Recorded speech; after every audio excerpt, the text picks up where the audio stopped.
Salut à tous, on se retrouve aujourd'hui pour l'épisode 1150 du Zap Image. On commence tout d'abord avec deux anniversaires. Donc le premier c'est celui du joueur tellement sous-coté les gars de l'équipe de Liverpool. C'est le capitaine, c'est Jordan Henderson aujourd'hui qui fête ses 30 ans. Donc bon anniversaire à lui. Et l'autre anniversaire les gars c'est celui de Clément Lenglet, défenseur français de l'équipe du FC Barcelone qui était titulaire hier. Il a joué tout le match contre l'équipe de Leganés. Donc lui aujourd'hui fête ses 25 ans. Ensuite les gars, on va prendre la direction de l'Allemagne, on va parler du Bayern Munich qui jouait hier soir du côté du Werder de Brême. Donc on avait parlé dans l'épisode d'hier, j'avais dit que si le Bayern Munich s'imposait du côté du Werder, le Bayern était champion d'Allemagne. Donc sans surprise, le Bayern s'est imposé 1-0, donc seulement un but. Voilà, c'est un petit score pour le Bayern, et victoire au bout. Et surtout, ça donne 3 points de plus au classement pour le Bayern. Et maintenant c'est officiel, le Bayern est champion d'Allemagne pour une nouvelle fois. Donc le Bayern l'emporte par la plus petite des marges. Les Bavarois sont champions d'Allemagne 2019-2020. Donc le but a été inscrit par Robert Lewandowski hier. Donc officiel, le Bayern Munich est champion d'Allemagne pour la 8e saison consécutive. Donc voilà, le Bayern écrase bien sûr ce championnat allemand depuis pas mal d'années. Donc depuis la saison 2012-2013, voilà, le Bayern a réussi à gagner ce titre de champion d'Allemagne. Et depuis, à chaque fois c'est eux qui gagnent ce titre de champion d'Allemagne lors des 8 dernières années. Avant c'était l'équipe de Dortmund qui l'avait gagné les 2 années juste avant. Ensuite, pour continuer avec eux, c'est quand même le 30e titre de champion national pour l'équipe du Bayern. Bien sûr, c'est cette équipe qui est en première position en nombre de titres remportés. Donc on peut voir quelques photos aussi des joueurs du Bayern qui ont enfilé le maillot numéro 8 avec les 8 titres d'affilée. Donc bien sûr, ils ont célébré ça. Donc déjà le match était à l'extérieur et surtout le match était à huis clos. Donc ils ont célébré ça ensemble. On peut voir voilà, qu'ils ont salué le public. Mais bien sûr, il n'y avait personne dans le stade. On revient les gars sur Robert Lewandowski. Hier, c'est lui qui a marqué le but pour le Bayern. Et c'est lui qui donne ce titre de champion pour le Bayern. Et c'est vrai qu'il a fait une saison exceptionnelle, Robert Lewandowski. Donc il réalise une saison de grand malade. Donc en tout 40 matchs, donc toutes compétitions confondues, 46 buts, 5 passes D, des stats exceptionnels. Il peut bien sûr viser le ballon d'or, Lewandowski. Ensuite, pour continuer avec lui, il a dit si je pense être dans la meilleure période de ma carrière, il a dit pas encore, bientôt, mais tout ça, ce ne sont que des chiffres. Je suis sûr que le meilleur moment de ma carrière va arriver très rapidement. Donc il a dit ça à France Football, Robert Lewandowski. Donc peut-être en remportant bien sûr cette Ligue des Champions en fin de saison et pourquoi pas le Ballon d'Or en fin d'année. Ensuite, cette fois-ci, on va parler de Kingsley Coman, 24 ans, et c'est quand même le 9e titre de champion en 8 saisons depuis ses débuts. Exceptionnel Kingsley Coman, donc 2013-2014 avec le Paris Saint-Germain bien sûr. En 2015, il avait rejoint l'équipe de la Juventus, donc il avait remporté ce titre de champion en 2015-2016. Donc en 2016, il avait été transféré du côté du Bayern lors du mercato hivernal. Donc le Bayern avait aussi gagné cette même saison le titre de champion d'Allemagne. Et après, à chaque fois, il a remporté la Bundesliga du côté du Bayern. Donc incroyable quand même ce palmarès pour Kingsley Coman. Ensuite, on continue avec les autres Français qui sont champions avec cette équipe du Bayern. Donc 5 Français champions de Bundesliga. Donc Hernandez, Coman, Pavard, Cuisance et Corentin Tolisso. Ensuite, on va parler de la révélation côté Bayern Munich cette saison. Bien évidemment, c'est le jeune Canadien Alphonso Davies a été flashé hier à 36,51 km/h face au Werder de Brême. Il devient le deuxième joueur le plus rapide de l'histoire de la Bundesliga derrière Achraf Hakimi, 36,52 km/h. On peut voir qu'il y a seulement un dixième d'écart entre les deux. Donc Alphonso Davies, voilà, s'il fait un sprint encore, il y a moyen qu'il dépasse ce record de Achraf Hakimi. Donc ça va très vite pour ces deux-là. Et pour finir les gars avec le Bayern Munich, donc juste une petite photo de Manuel Neuer. Vous savez que c'est un gardien qui adore sortir de sa surface de réparation. Regardez où il était hier. Donc quand Manuel Neuer se retrouve à 40 mètres de ses cages, tout va bien. Donc il y avait seulement quand même 1-0, c'était en fin de match. On peut le voir qu'il était quasiment au rond central, Manuel Neuer. Ensuite, pour continuer avec le championnat allemand, on va parler d'une autre pépite. Donc c'est Kai Havertz, est nommé joueur du mois de mai en Bundesliga. Donc félicitations à lui parce qu'il a fait 4 matchs, 5 buts avec son équipe du Bayer Leverkusen. Amplement mérité pour le jeune allemand. On peut le voir avec le trophée du joueur du mois en Allemagne. On peut même le voir avec sa carte FUT bien sûr qu'on peut débloquer dans le mode FIFA Ultimate Team.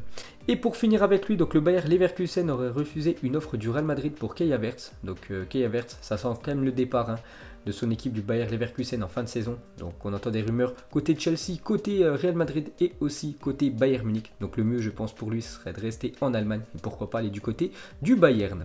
Ensuite cette fois-ci on va parler du Borussia Mönchengladbach qui jouait contre Wolfsburg hier soir et victoire 3-0 du Borussia Mönchengladbach qui poursuit bien sûr son objectif d'essayer de terminer dans les 4 premières places du championnat allemand pour pouvoir jouer la future Ligue des Champions. Ensuite, cette fois-ci, les gars, on va parler de Paderborn. Donc, avec leur défaite hier soir, Paderborn est officiellement relégué en Bundesliga 2. Donc, lanterne rouge de Bundesliga avec 20 petits points. Les promus retourneront en deuxième division. Donc, voilà, c'est officiel, les gars. Paderborn jouera l'année prochaine en deuxième division allemande. Et pour finir avec le championnat d'Allemagne, les gars, donc officiel, l'Arminia Bielefeld est promu en Bundesliga. Donc eux c'est sûr qu'ils termineront en première position du championnat de Bundesliga 2. Donc eux c'est sûr, ils monteront en première division l'année prochaine. Ensuite on quitte l'Allemagne direction l'Espagne. On commence avec le FC Barcelone qui jouait hier soir à 22 h contre l'équipe de Leganés. C'était au Camp Nou. Retrouvailles pour l'équipe du Barça dans son stade. Donc victoire sans souci du FC Barcelone 2-0. Donc Fati et Lionel Messi sur penalty ont été les buteurs. Donc le Barça s'impose sans forcer et prend provisoirement 5 points d'avance sur le Real Madrid. Donc le Real Madrid jouera demain contre l'équipe de Valence. Ensuite les gars, on revient sur Léo Messi. Donc il y a quelques jours, Messi avait inscrit un but et 2 passes D contre l'équipe de Mallorca. Et hier, un but pour Léo Messi sur penalty, mais c'est quand même un but. Donc Messi cette saison en Liga, c'est 21 buts, 14 passes décisives, impliqué dans 35 buts en 24 matchs quand même Lionel Messi.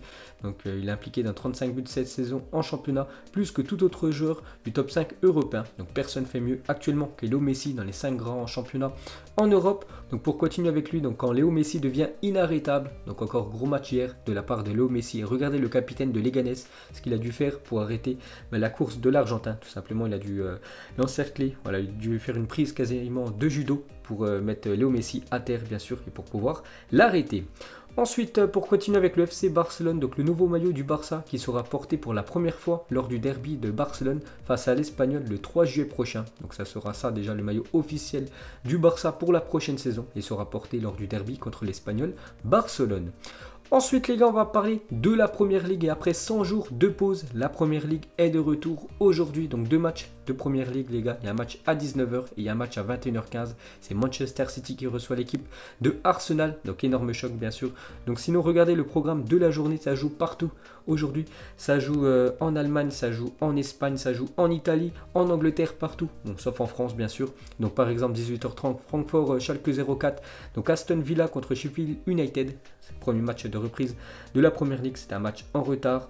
On peut voir aussi le Bayer Leverkusen contre Cologne, Naples, Juventus, finale de la Coupe d'Italie. On en reparlera bien évidemment demain. Donc le retour de Cristiano Ronaldo après son match décevant vendredi dernier. Donc City, Arsenal et Osasuna, Atlético à 22 h ce soir. Ensuite, une bonne nouvelle pour l'équipe du FC Barcelone, donc accord entre Ter Stegen et le Barça pour une prolongation de contrat jusqu'en 2025. Le gardien allemand sous contrat jusqu'en juin 2022 touchera bientôt un salaire de 10 millions d'euros par an. Donc actuellement, il touche 6 millions d'euros par an. Ter Stegen, donc il va quasiment doubler son salaire et va prolonger jusqu'en 2025 avec l'équipe espagnole.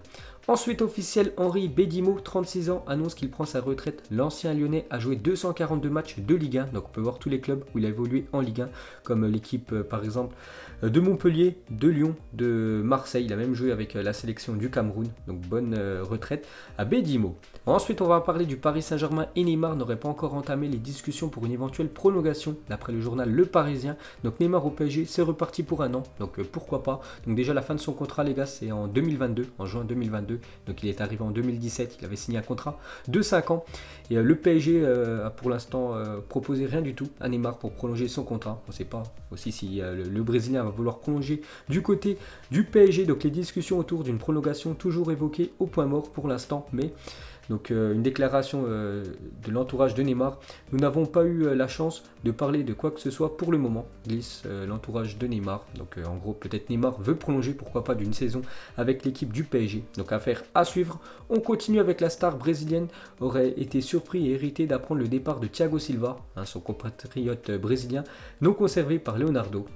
Une petite info sur Neymar, il aurait un peu mal accepté bien sûr que Thiago Silva tout simplement quitte cette équipe du PSG en fin de saison. Et pour finir avec l'attaquant du Paris Saint-Germain, donc de retour en France depuis samedi dernier, Neymar est rentré plus fit qu'avant son départ et son confinement avec 3 kilos en moins d'après le journal L'Équipe. Donc voilà les gars, Neymar a perdu du poids. Ensuite les gars, on continue avec le Paris Saint-Germain Et on va parler d'une info voilà, de dernière minute. Donc Tanguy Kouassi a choisi de signer son premier contrat professionnel en faveur du Bayern Munich. Donc normalement, voilà, il va quitter cette équipe du PSG et devrait aller en Allemagne. Donc je pensais qu'il allait du côté du Borussia Dortmund. Pas du tout les gars. Il devrait signer son premier contrat professionnel avec l'équipe du Bayern Munich. Donc gros coup hein, pour l'équipe du Bayern quand même de le recevoir gratuitement. Donc le joueur formé à Paris va signer un contrat de 5 ans avec cette équipe du Bayern. Donc pour Bild, donc un journal sportif allemand. Donc eux ils disent c'est fait. Tanguy Kouassi va s'engager au Bayern au terme de son contrat avec le PSG. Donc la fin de son contrat pour Kouassi au Paris Saint-Germain, c'est le 30 juin 2020. Donc dans une dizaine de jours. Donc Kouassi va signer son premier contrat professionnel avec le Bayern. Et ça c'est quand même une grosse perte pour le Paris Saint-Germain de laisser filer une pépite. Ensuite, l'OGC Nice serait très intéressé par le Rémois Hassan Kamara, 26 ans, rapporte le journal L'équipe. Foot Mercato indiquait plutôt aujourd'hui que l'Olympique de Marseille était également sur le joueur pour le défenseur gauche de l'équipe de Reims qui devrait quitter certainement cette équipe de Reims. On peut voir que Nice et Marseille ont des vues sur lui. Ensuite, on va parler de Timo Werner a été retiré de la liste des joueurs du RB Leipzig pouvant disputer la suite de la Ligue des Champions au mois d'août parce que Leipzig est qualifié pour les quarts de finale. L'Allemand vise un transfert à Chelsea en juillet après la fin de la saison de Bundesliga. Donc il reste quelques matchs pour l'équipe de Leipzig. Donc en gros, lui, il aimerait terminer les derniers matchs avec son équipe de Leipzig et dans la foulée être transféré avec l'équipe de Chelsea. Donc en gros, s'il joue à Chelsea, donc il ne pourra pas jouer avec son équipe de Leipzig au mois d'août, voilà, pour la reprise de la LDC. Et ça, c'est quand même un gros coup dur pour l'équipe allemande. Ensuite, pour continuer avec cette équipe de Leipzig, donc on a parlé d'un attaquant qui sera certainement pas là pour les matchs de Ligue des Champions et un autre est blessé actuellement, officiel. Youssouf Poulsen, touché à une cheville, est forfait jusqu'à la fin de la saison. Donc deuxième mauvaise nouvelle hein, pour cette équipe du RB Leipzig. Ensuite, les finales de Coupe de France et Coupe de la Ligue se dérouleront les vendredis 24 et 31 juillet prochains. La raison du choix du vendredi plutôt que le samedi comme prévu, parce que je vous avais dit que normalement c'était le 25 et le 1er août, mais du coup ce sera un jour avant à chaque fois, parce que France 2 a prévu de diffuser Fort Boyard le samedi. Donc voilà pourquoi les coupes nationales se disputeront le vendredi soir. Ensuite, Zidane a demandé cette saison à Toni Kroos de plus frapper au but. Résultat, donc en 2018-2019, la saison dernière, 34 frappes, seulement un but. Et cette saison 2019-2020, donc c'est toujours pas fini, hein, vu qu'il reste encore pas mal de matchs pour l'équipe du Real Madrid, 51 frappes et quand même 6 buts pour le milieu allemand. Donc l'Allemand va-t-il égaler, voire surpasser son record de 9 buts, toutes compétitions confondues, réalisé avec le Bayern Munich en 2012-2013. Donc affaire à suivre. Ensuite, regardez la une aujourd'hui du journal Marca en Espagne. Donc ça parle de Sergio Ramos après avoir égalé le record de Ronald Koeman contre Eibar, 67 buts. Sergio Ramos n'est plus qu'à un but de devenir le défenseur le plus prolifique de l'histoire de la Liga. Donc amplement mérité et un grand respect pour Sergio Ramos. Ensuite, quelques photos marrantes. Donc on commence avec Cristiano Ronaldo s'il avait évolué avec le Portugal lors de la Coupe du Monde au Mexique. Donc la Coupe du Monde 1970. Donc on peut voir bien sûr CR7 avec de la moustache. Cette fois-ci Lionel Messi s'il avait évolué dans les années 70. Il aurait été avec Diego Maradona. Ça aurait été très lourd bien sûr l'Argentine. Donc une petite photo de Léo Messi, une photo cette fois-ci de Kylian Mbappé à l'ancienne hein, bien sûr, avec la moustache et des cheveux pour bien sûr Kylian Mbappé et le dernier bien sûr Neymar, voilà s'il avait évolué à l'époque avec le Brésil. Ensuite on va parler de Iker Casillas, ne se porte finalement plus candidat à la présidence de la fédération espagnole parce qu'il voulait être président de cette fédération espagnole il y a quelques mois, mais du coup il se retire. Ensuite le nouveau flocage LFP sur les maillots 2020-2021, donc pour la prochaine saison pour l'équipe de Marseille, donc des flocages plutôt inédits parce que ceux de cette année ne ressemblent pas à ceux-là. Et pour finir les gars, ce Zap Image, mettez-moi un petit prono en commentaire pour le choc ce soir entre l'équipe de Manchester City et l'équipe de Arsenal. Donc moi je vois bien une victoire de City à domicile. Je vais dire allez 4-1 contre l'équipe des Gunners. Donc voilà les gars, la fin de ce Zap Image 1150. Donc si ça vous a plu, un petit like et je vous ferai l'épisode 1151 demain. Donc moi je vous laisse et je vous dis à la prochaine comme d'habitude. Ciao à tous.